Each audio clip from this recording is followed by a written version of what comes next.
పట్టుకొని సాగుతుంది. మరి అన్నగాడు వరహాల మారాలు అటువంటి యొక్క భార్య కన్యాకుమారి కడుపు లోపల ఆడివిల్ల ఉడుతున్నది నా తల్లులారా.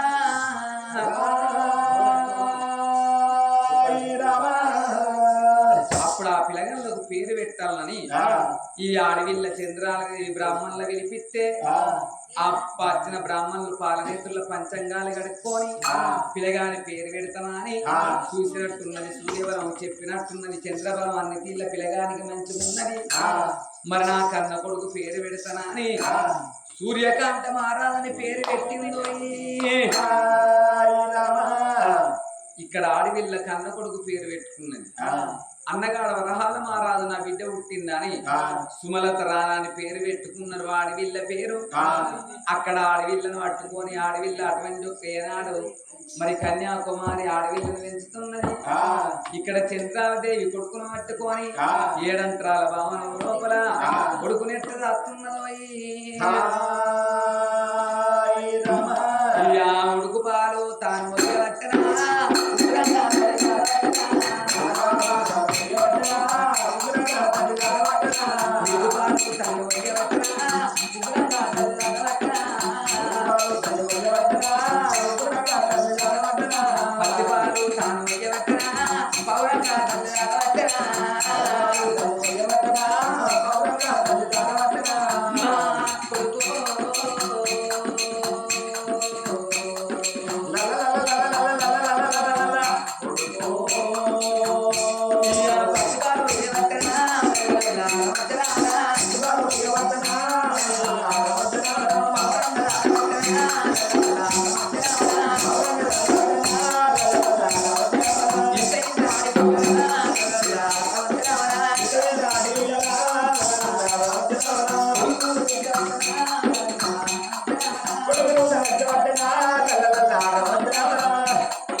ఐదేళ్ల కొడుకును తయారు చేసింది ఆడవిల్లనేమో.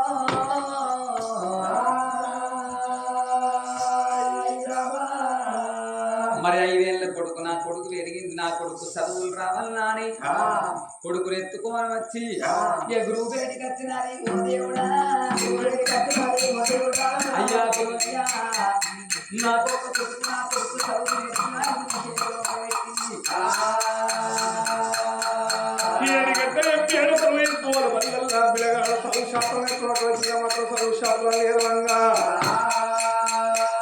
ఇంత పిల్లగాళ్ళు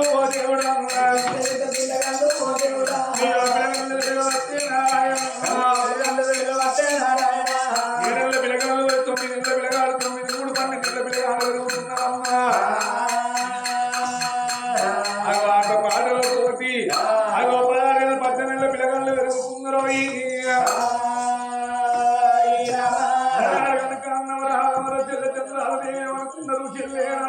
కొడుకు పెళ్లి ఎప్పుడు మాడవరకంగా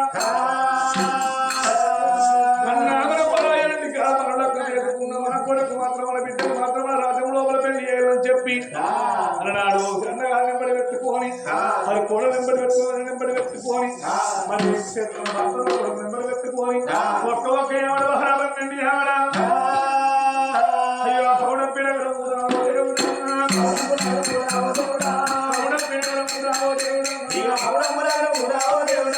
ఈ పిల్లగాడైన గాని భార్య వెంబడి పెట్టుకొని వీళ్ళందరూ బయలుదేరి ఈ పౌడము పట్టణం లోపల ఆడవిల్ల అటువంటి ఒకప్పుడు వీరలక్ష్మ వయసు మీద ఉన్నది కాబట్టి అంబాయి ఆవట్టలేక ఇద్దరి పిల్లగల్ల ప్రాణం తీయమని చెప్పింది. అయితే ఆమెకు రోజులు వారాలు గడిచి 60 ఏళ్ళ పెద్ద మనుషులు అయ్యారు. ఈ వీరసేన మహారాజు వీరలచ్చమ్మ 60 ఏళ్ళ పెద్ద మనుషులయ్యి కూసుంటే లేవత్తలేదు, లేస్తే కూసుండత్తలేదు. మంచాల వండుకుంటే నీళ్లు తాగుదామంటే శాతనైతే లేదు. ఆ ఇద్దరు అటువంటి ఒక వీరసేన మహారాజు వీరలచ్చమ్మ ఎవ్వలాలి ఎవ్వలాలి ఎవ్వాలా ఎవ్వలాలి ఎవ్వలాలి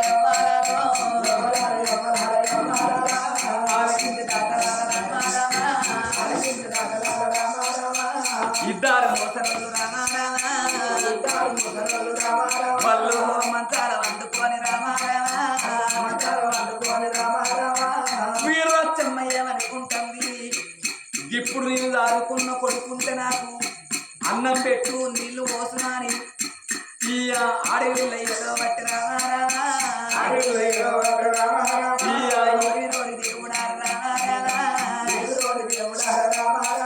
ఏమిరా దేవుడ ఏమిరా తరాత్రి వారి వీరలచ్చమ్మ ఏడుస్తున్నదాట.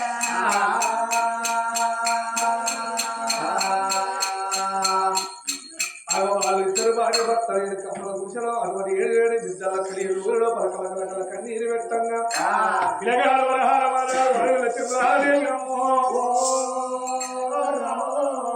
ఆవిడ ఎప్పుడైనా వచ్చే వరకల్లా 50 ఏళ్ళ పెద్ద ఉక్కి వీడ మందంలో బలగడిస్తూ ఉన్నదమ్మ. ఆడు కోపం అపారం మా దెబ్బలు కొట్టను ఉక్కుతాడు. చంద్రాదేవి రాజా ఇప్పటికైనా అప్పటికైనా పెద్దలు ఏమన్నారు, కొట్టినోని కొట్ట తిట్టుకొని తిట్టున్నారు, ఎవరి పాపాన వాళ్ళే పోతారు. ఆగురా అన్న మాట వరకు కోపాన్ని ఇంకా ముట్టుకుంటూ పిల్లగారు. మరి వచ్చే మాత్రం పిల్లగాళ్ళు అక్కడ దొరుకుతూ ఉన్నారమ్మా.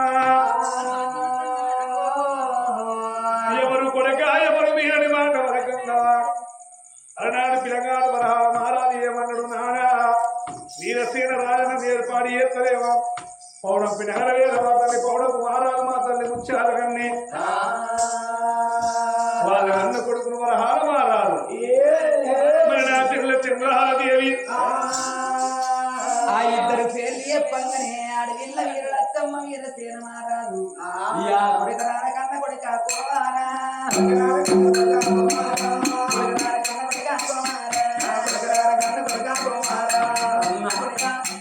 మీ వర్ణాడి కాలం లోపల నీ ప్రాణం నీమన్నా నీ జీవనం నీమన్న కొడుక ఇలా మేము 60 ఏళ్ళ పెద్ద మనసులమైన మేము రేపు వచ్చిపోతే ఇప్పుడే సత్తమా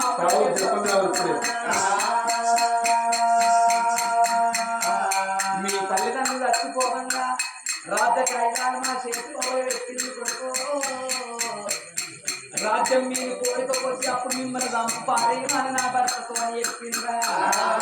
మా నీ తప్పులు మన్నించరా మా తప్పులు మన్నించి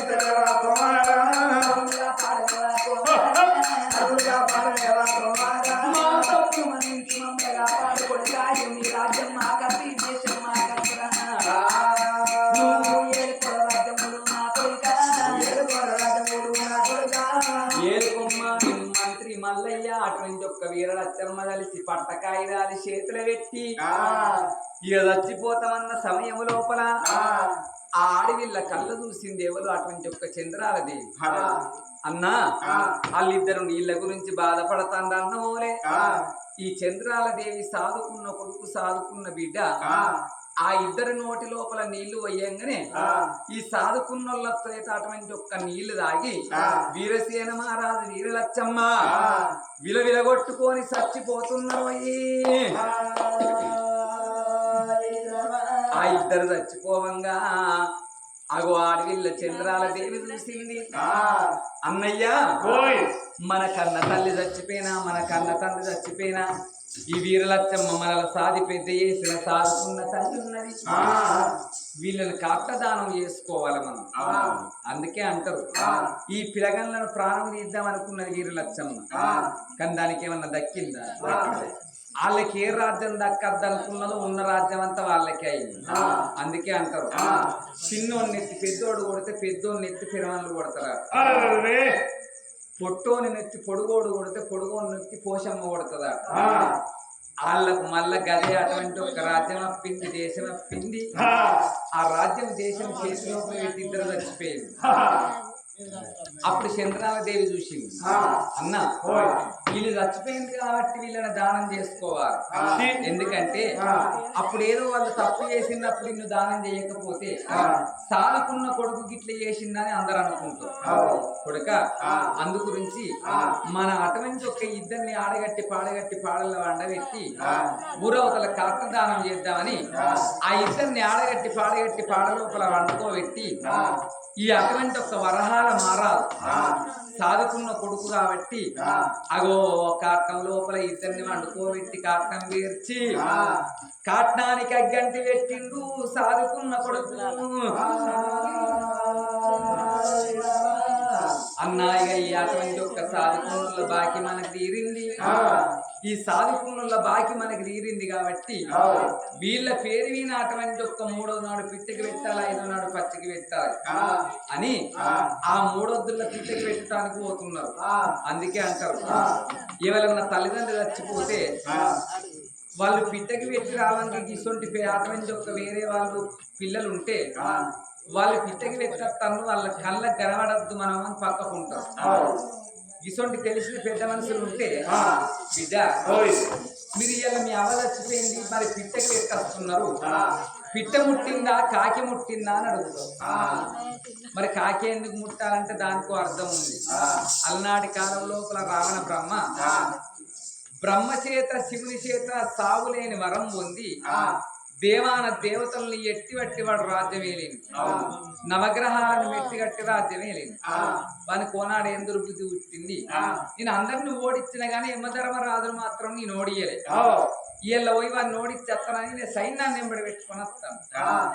ఈ యమధర్మరాజుకు తెలిసింది రావణాసురుడు వస్తాడంటే వాడు ఓడించనంటే నవగ్రహాలలో నన్నొక్క మెట్టి కట్టి రాజ్యం వెళ్తాడు. వానికి దొరకకుండా పోతానని పోతాడు. పోతే ఎక్కడ స్థలం దొరకలే. ఆయన పొంగ ఒక చచ్చిపోయిన కాకి కనమంటే ఆ కాకి లోపల పరకాయ ప్రవేశం చేసింది. పరకాయ ప్రవేశం అంటే పర అంటే ఇతరుల శరీరం లోపల సొచ్చి దాగుండటాన్ని పరకాయ ప్రవేశం అంటారు. అగ్ని స్తంభన, వాయు స్తంభన, గాలి స్తంభన అని విద్యార్థినోడు అట్లా చేస్తాడు. ఈ కాకి లోపల తాకుతున్నాడు. అప్పుడు రావణ బ్రహ్మ ఏం చేసి సైన్యాన్ని వెంబడి పెట్టుకొని వచ్చి యమధర్మరాజు పట్టణం అంత ఎంకలాడితే ఎక్కడ దొరుకుతలేడు. అప్పుడు రావణాసురుడు అనుకున్నాడు, కుమ్మరి పిల్ల మట్టికి ఇయ్యాల రాకపోతే రేపత్తది. చంద్రుడు తదినాడు రాకున్నా విధినాడు తనకు తాను బయటికి వస్తాడు. వాడు ఇయ్యాల కాకపోతే రేపు దొరుకుతుందని సైన్యాన్ని వెంబడి పెట్టుకుని పోయింది. అప్పుడు కాకిలకెళ్ళి బయటికి వచ్చి యమధర్మరాజు కాకి నాకు జాగుండటానికి చోటిచ్చిన, నీకు దీవెన పెడతాను. ఇంతమంది నరమానవులు నా యమపాశం వేసి వాళ్ళ ప్రాణాలు పట్టుకొని పోతారు, కానీ నీ ప్రాణం మాత్రం నేను దియ్య. నువ్వు గిసొంటి కరెక్ట్కి పడతానన్న చచ్చిపోవాలి, ఎవరన్నా గట్టిగా కట్టబెట్టి కొడతానన్న చచ్చిపోవాలి, అంతవరదాకా నీ ప్రాణం నేను దియ్య అన్నాడు. మళ్ళొక్క దీవెన ఏం పెట్టిండు, ఎవరైతే తల్లిదండ్రి చచ్చిపోతారో అప్పుడు కొడుకులు అన్నవాళ్ళు అటువంటి ఒక్క బిడ్డలు అన్నవాళ్ళు 3వ నాడు 5వ నాడు 9వ నాడు పిట్టకి పెట్టినట్టయితే కాకచ్చి ముట్టిపోయినట్టయితే వాళ్ళ జీవి కర్మ కొద్దిగా అటువంటి ఒక స్వర్గలోకం పోతుందా అని అప్పుడు దీవెన పెట్టింది కాకి. అందుకనే పిట్ట ముట్టిందా కాకి ముట్టిందా అని అడుగుతారు.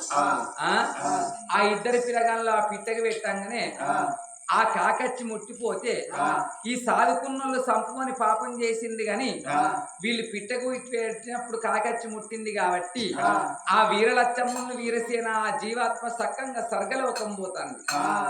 వాళ్ళ స్వర్గలోకం వాళ్ళు ఎట్లా వేయిందో చచ్చిపోయిన 5 రాముడు జీవాత్మ సక్కంగా స్వర్గలోకం ముట్టాలే తల్లులా.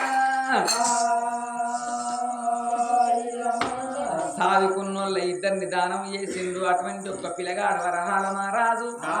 అన్నయ్య వాళ్ళ పేరు మీద అటువంటి ఒక్క ఏనాడైనా గాని ఆవుదానం, గోదానం, వస్త్రదానం, ఎండి దానం చేసిండు. అన్నయ్య ఈ కాంచెల్లి రాజ్య పరిపాలన మంచిగా చేసుకో, నా అత్తగారి పట్టణం వెళ్ళిపోతానంటున్నది.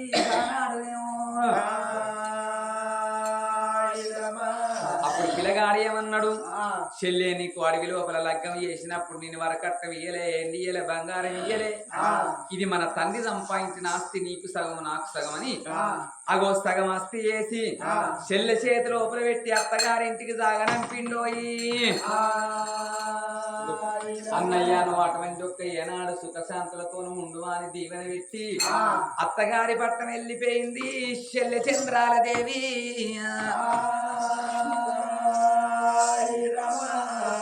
ఆ పిల్లగాడు పరిపాలన చేస్తూ ఉంటే అప్పుడు కన్న తండ్రి ఎట్లా పరిపాలన చేసిందో పిల్లగాడు అట్లా పరిపాలన చేస్తున్నాడు.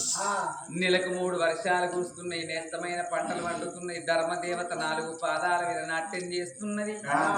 అచ్చగాడు లేడు, బుచ్చగాడు లేడు, అర్దేశి లేదు, పరదేశి లేదు, జంగళ్ళు లేరు, దాసర్లు లేరు. ఇవాళ కన్నా దానం చేద్దామంటే వాళ్ళే ఇంకోళ్ళకు దానం చేసినట్టున్నారు. ఆ పిల్లగాని పరిపాలన లోపల ప్రజలందరూ పాలు వంగినట్టు ఉంటున్నారు. మరి అటువంటి ఒక్క వర్ణ వరహాల మహారాజు శల్య చంద్రాల దేవి వల్ల కష్టమంతా గడ్డకెక్కి వాళ్ళు గడ్డకు పడ్డరు. అగో ఇద్దరు సంబరంగా సంతోషంగా ఉంటున్నారు.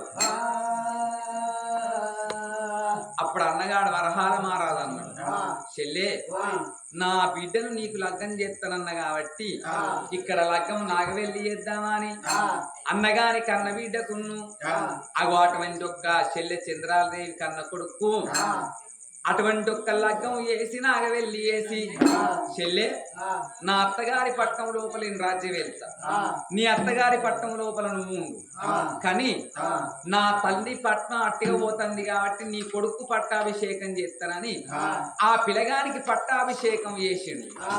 అప్పుడు తాత ఎట్లా పరిపాలన చేసిండో పిల్లగాడు అట్లా పరిపాలన చేస్తున్నాడు. అప్పుడు ఆ పిల్లగానికి ఏం దుర్బుద్ధి పుట్టింది, నేను బతికి బట్టగట్టిన అంటే మా అమ్మ ఉన్ను మా మామయ్య అటువంటి ఒక ఎన్నో కష్టాలు పడ్డారు. రానున్న కాలంలో ఈ స్థిరిస్త సూర్యచంద్ర రాజులు ఉన్నంతసేపు ఉండాలని రాగి సన్నతి మీద చెల్లె చంద్రాల దేవి అన్న వరహాల మహారాజు కథ అందరు చెప్పుకోవాలని పత్రాలు వంచిండు. అప్పుడు పిల్లగాడు పరిపాలన చేస్తూ ఉంటే అన్న చెల్లె